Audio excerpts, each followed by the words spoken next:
السلام عليكم، ازيكم يا شباب؟ اهلا بيكم في يوم جديد من تحدي ال 30 يوم جافا سكريبت على الليد كود. سؤال النهارده بعنوان سورت باي. بيقول لك ايه؟ هيجيلك اري، عاوزك تريتيرن نيو اري، نيو سورتد اري، يعني اري جديد يكون مترتب. طب الترتيب دون هيكون ايه؟ هيكون descending او ascending بس كده؟ يعني هيجيلي اري مثلا 5 3 1 هرتبه يبقى 1 3 5. قال لك لا، السورت ده هيتم عن طريق او بناء على الريتيرن اللي راجع من فانكشن. بمعنى انا وليكن عندي فانكشن بالشكل ده. فانكشن دي بتعمل ايه؟ وليكن عندي فانكشن ماشي، بدلها array. حلو الكلام. بدلها مثلا elements بتاعت array. انا مثلا عندي array، كل array عبارة عن object. تمام، يعني مثلا عندي array هو كل array عبارة عن object. الاوبجكت مثلا وليكن 1 و2. تمام. وليكن مثلا 5 و9. والاوبجكت التالت وليكن 3 و10. تمام. فانا عاوز اسورت الاري ده. طب هسورت الاري ده ازاي؟ المفروض الفانكشن دي مثلا بتاخد الاري وبترجع لي الكي بتاع الاوبجكت. يعني هترجع لي من اول عنصر واحد. هترجع لي قصدي من اول الاوبجكت واحد. هترجع لي الكي بتاع الاوبجكت التاني اللي هو وليكن 5. هترجع لي الكي بتاع الاوبجكت التالت وهو وليكن 3. تمام. بناء بقى على العناصر دي هبدا ارتب الاري الاساسي. تمام. يعني هقول له بقى الاري الاساسي هيكون ايه، هيكون ازاي. الاري الاساسي هيكون بالشكل ده. اول حاجه هحط الواحد والاتنين لان الكي بتاعها انا برتب الكيز على اساس الكيز. احنا قلنا هنرتب بناء على الريتيرن اللي راجع من الفانكشن. فانا الاري دون هبعت اليمنت الاري للفانكشن. تمام. فهتروح جاي مرجع لي ايه؟ مثلا وليكن الفانكشن دي بترجع الكي، فتروح جاي مرجع لي الكي. هروح جاي مرتب على اساس الكي. ففين اصغر كي هنا؟ الواحد، اللي هو بتاع انهي اوبجكت؟ اللي هو بتاع الاوبجكت الواحد والاتنين.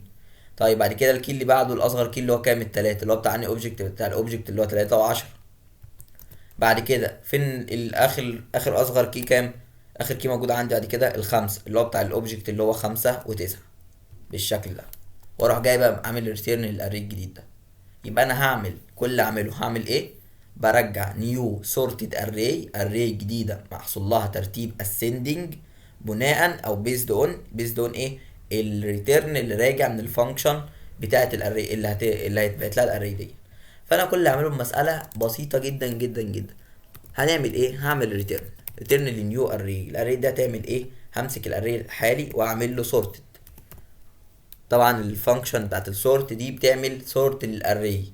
تمام، اسندنج من الصغير للكبير. بس كده؟ لا، انا قلت بيزد اون الفانكشن، الريتيرن بتاع الفانكشن.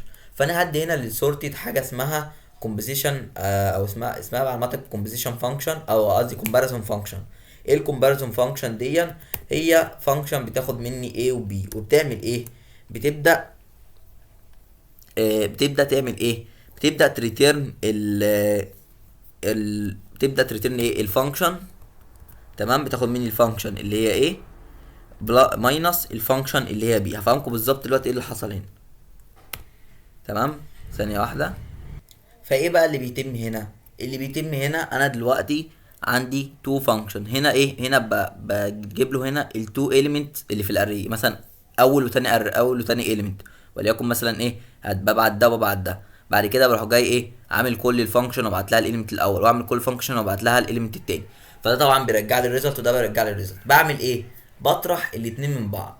والله لو الناتج اصغر من الصفر يبقى كده الايه اصغر من البي، فساعتها هيحط الايه بعد كده هيحط البي.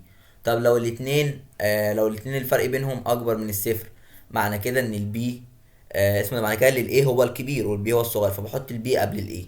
وهكذا بقى مع باقي الاليمنتس كلها لحد ما يعمل ايه؟ سورت للاري تاني. انا دلوقتي عندي اري دوت سورت دي المفروض هي بتعمل بترتب الاري من الصغير للكبير. بس انا مش محتاج ارتب من الصغير للكبير بس، محتاج ارتب من الصغير للكبير بناء على الريتيرن اللي راجع من الفانكشن. فبعمل ايه؟ باجي جوه البيلت ان فانكشن اللي اسمها سورت، ببعت لها حاجه اسمها كومباريزون فانكشن. ايه الكومباريزون فانكشن دي؟ الكومباريزون فانكشن دي بتبدا تاخد من الاري الاساسي ده، تبدا تاخد منه اتنين اليمنت، بعد كده تاخد الاتنين اللي بعدهم وهكذا، وتبدا ترجع الفرق بينهم. وبناء على الفرق دون، تمام، مثلا الفرق هنا بيخلي دي هنا ايه؟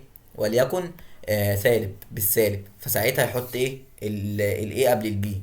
لا ده الفرق طلع بالموجب، خلاص حط البي قبل الاي، وهكذا مع باقي الامت لحد ما تعمل صورة الاري كله. ان شاء الله تكون اتفهمت. نرن كده. تمام، بسم الله الرحمن الرحيم.